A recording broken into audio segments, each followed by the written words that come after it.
Good morning and welcome to Our Issues Milwaukee. I'm your host, Andrea Williams. Each week, we take a look at the issues that affect those of us living in and around Milwaukee. In 2011, the four-county Milwaukee region was deemed the most segregated metropolitan area in America. Roughly 90% of the region's African-American population lived in the city of Milwaukee. Hypersegregation is something that many living outside of our city associate with Milwaukee, and it's something many of us living here would rather not discuss.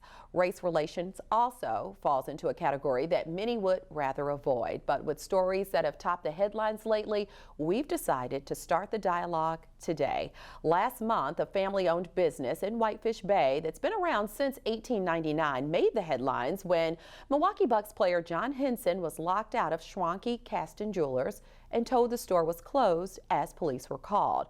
Why was this done? Well, Henson posted the incident on social media and the media frenzy began.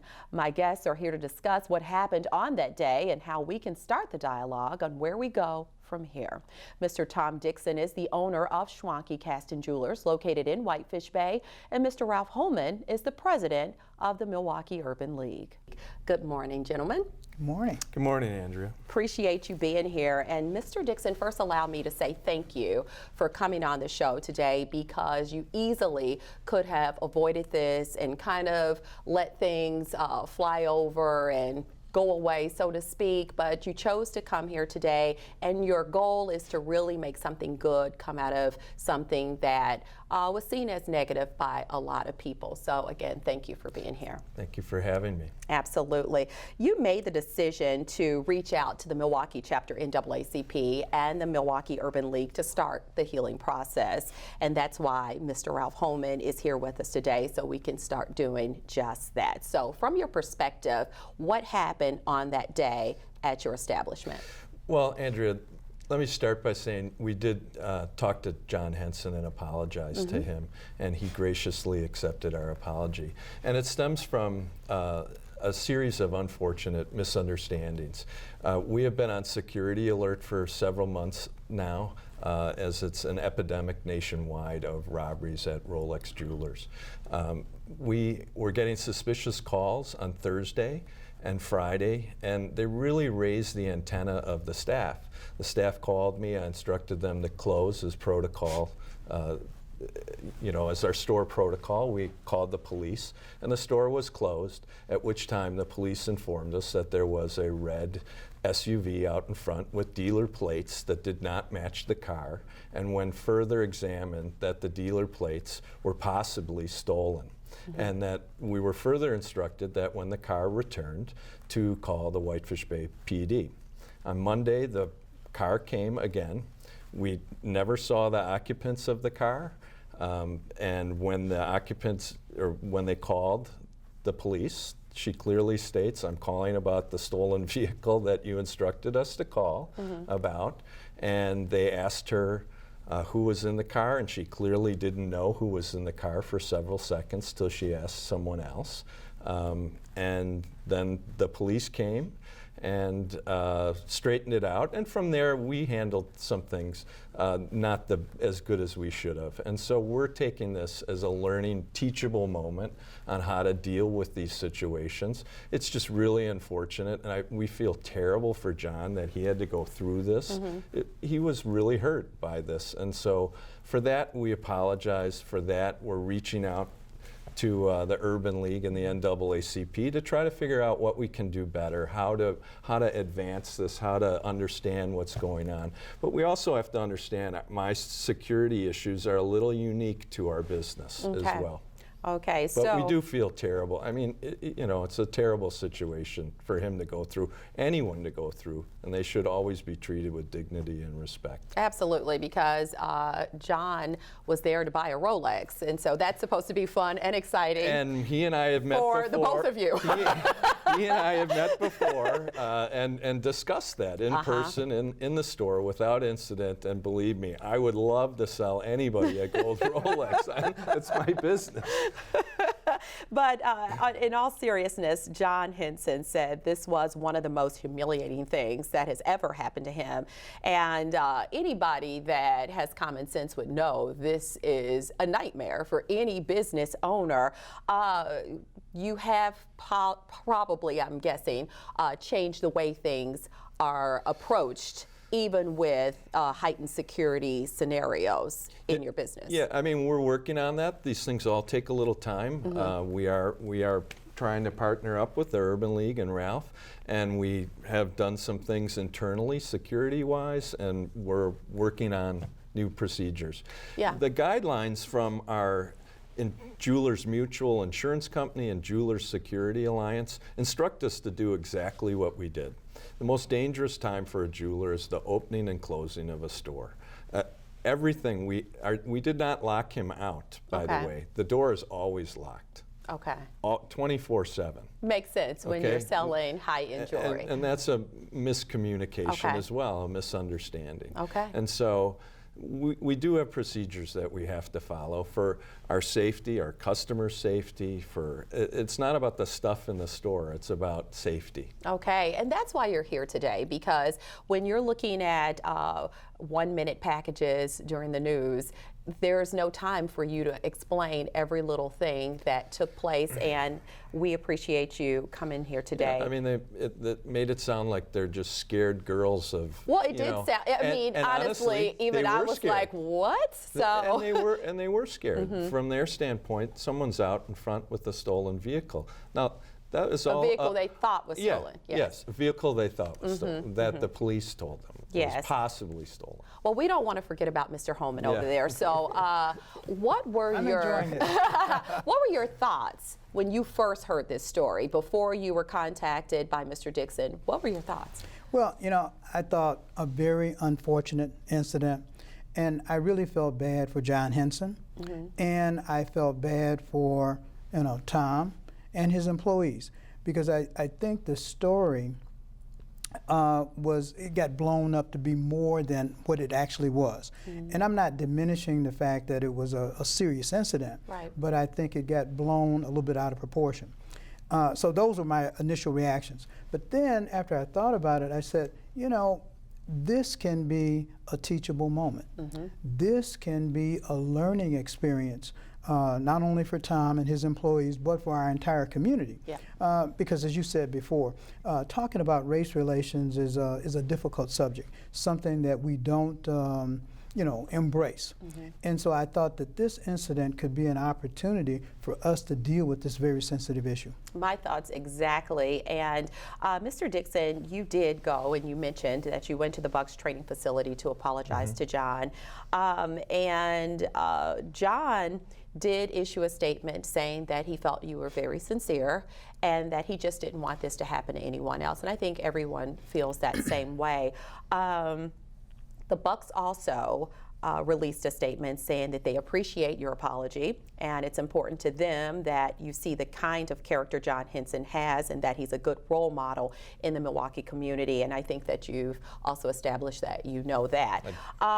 What did you say to John when you sat down with him face to face? It had to be a little uneasiness. Well, first of all, I mean, I apologized to him, and he was visible. I mean, he was hurt. I could tell that he was hurt, that he was confused why this happened.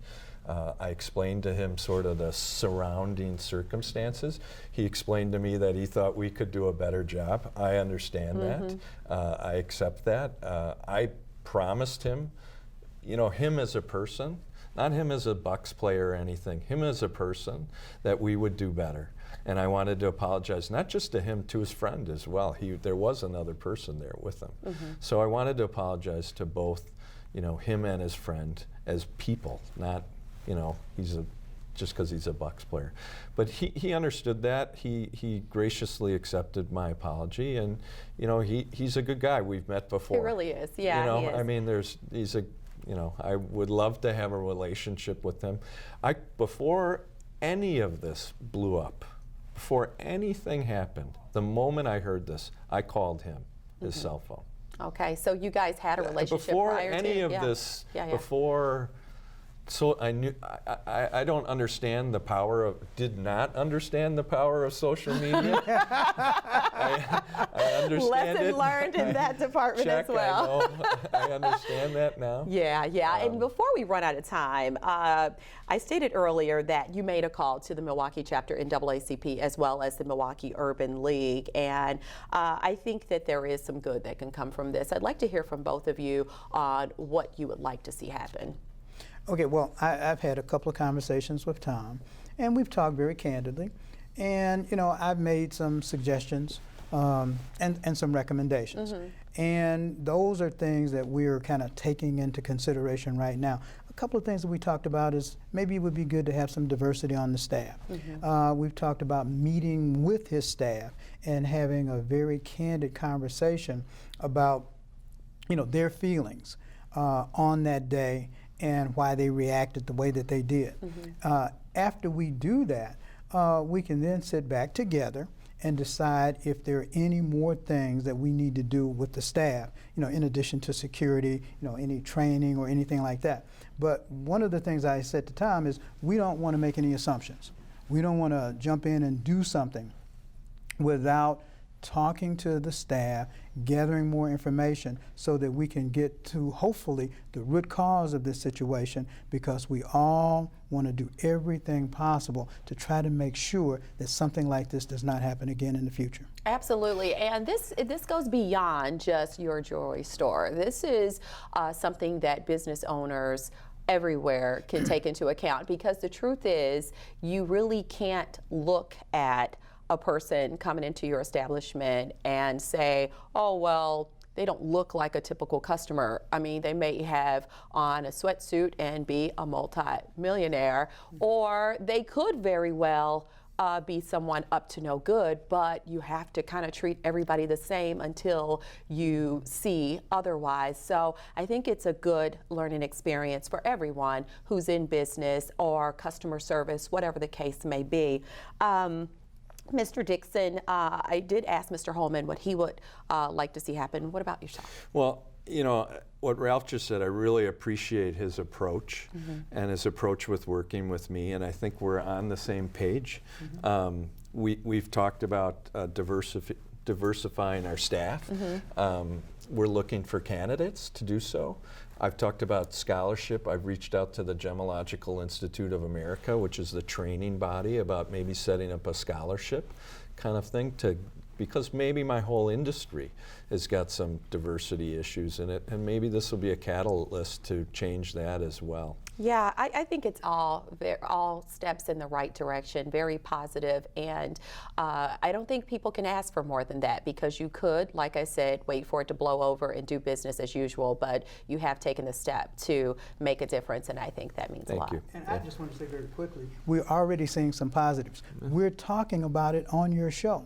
Yes. You know, if this had not happened, we probably would not be talking about this subject matter. So I have told Tom, we're going to use this as an opportunity to turn this unfortunate situation into something very positive for our total community. Absolutely. And so, needless to say, there were many different reactions to this, and I can't even imagine what you've gone through in the last 3 weeks. So, if you don't mind sharing with us, what are some of the experiences that you've had since this incident happened? Well, I think the initial experience for us and my staff was there. You know, we were very stunned by the reaction to it. It just seemed over the top. There was a lot of hateful, hurtful comments. It wasn't from Milwaukee, though. I found that very interesting. It really wasn't. It seemed to be North Carolina, you know, where he played ball, and it seemed to be around the country.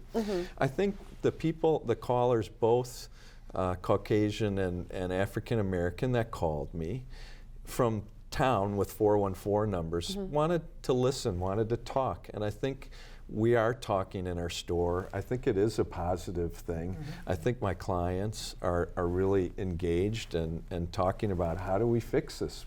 We read every day all the issues we have in the city, and how do we move forward? How do we bridge that gap?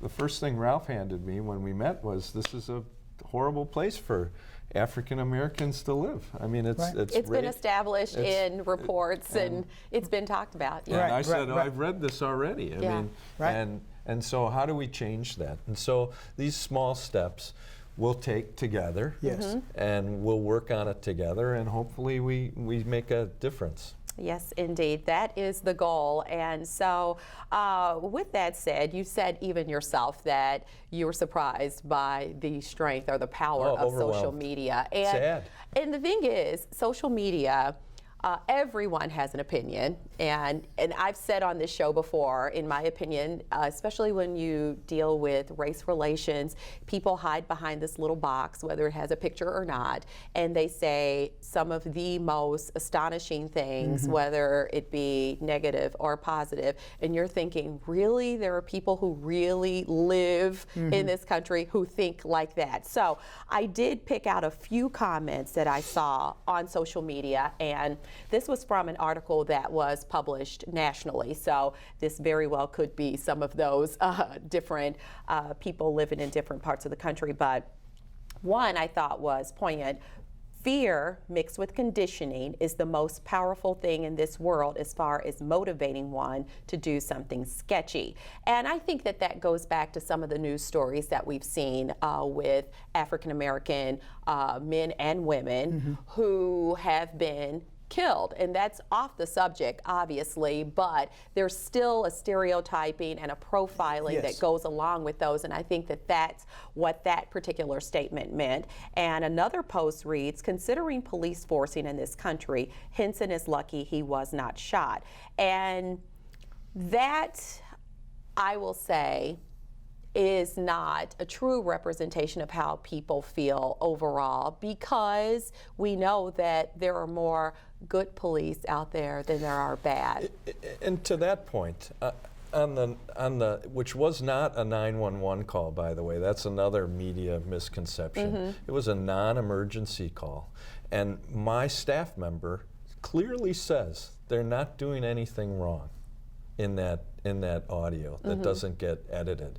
So, I mean, for someone to stretch that into and like I said, we're going to give people the benefit of the doubt.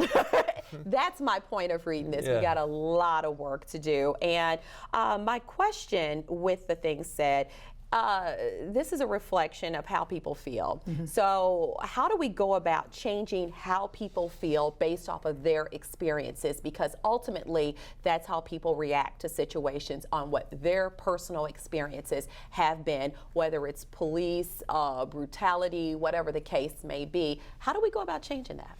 Well, you know, it's not as easy as one might think.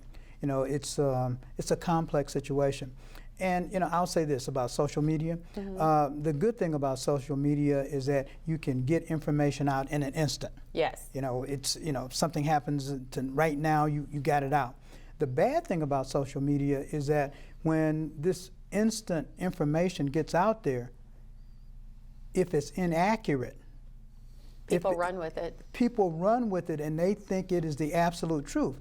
And when people come back and say, well, no, that's not exactly how it happened, you know, here are the facts, people don't hear it because they've already seen that sound bite or that blurb out there, and they take it and run with it. So that's unfortunate. The other thing I wanted to say is when people post things on social media, it is not representative of how everybody feels. True, very true. And so someone, you know, puts something out there, and when people see it or the press picks up on it, you know, they think, oh, well, this is how all African Americans feel. This is how all white people feel. That is not necessarily the case. Absolutely. And what that does, it complicates the issue that you're talking about. How do we bring people together? How do we break down some of the, you know, stereotypical thinking? It gets more difficult because people react to things that are out there in social media or in the press in general. Okay, in wrapping up this segment, I would like to read a quote from Dr. Martin Luther King Jr. He said, "When we look at modern man, we have to face the fact that modern man suffers from a kind of poverty of the spirit, which stands in glaring contrast with the scientific and technological abundance. We've learned to fly the air as birds, we've learned to swim the seas as fish, yet we haven't learned to walk the earth as brothers and sisters." What are your thoughts when you hear that? It's beautiful, but it's sad. Yeah, it's true. And this is what we're trying to start the conversation on, how we can look at each other, realizing that we have different shades and I lifestyles. think many of us walk together. Yeah. I do. You do? Yeah. Okay. I do. Okay. I'm hopeful of that. Obviously, that's happening today. Yeah. So. You know, I think more of us walk together than not. Right. You know, and sometimes that's not the impression that you get from social media and the general press. I think we have to look at the history of African Americans in this country. And when you have unfortunate situations like with the police, where an African American person is shot or hurt, all that does is kind of rub salt in the wounds and conjures up. It reinforces the thoughts that are there. Yeah. Absolutely.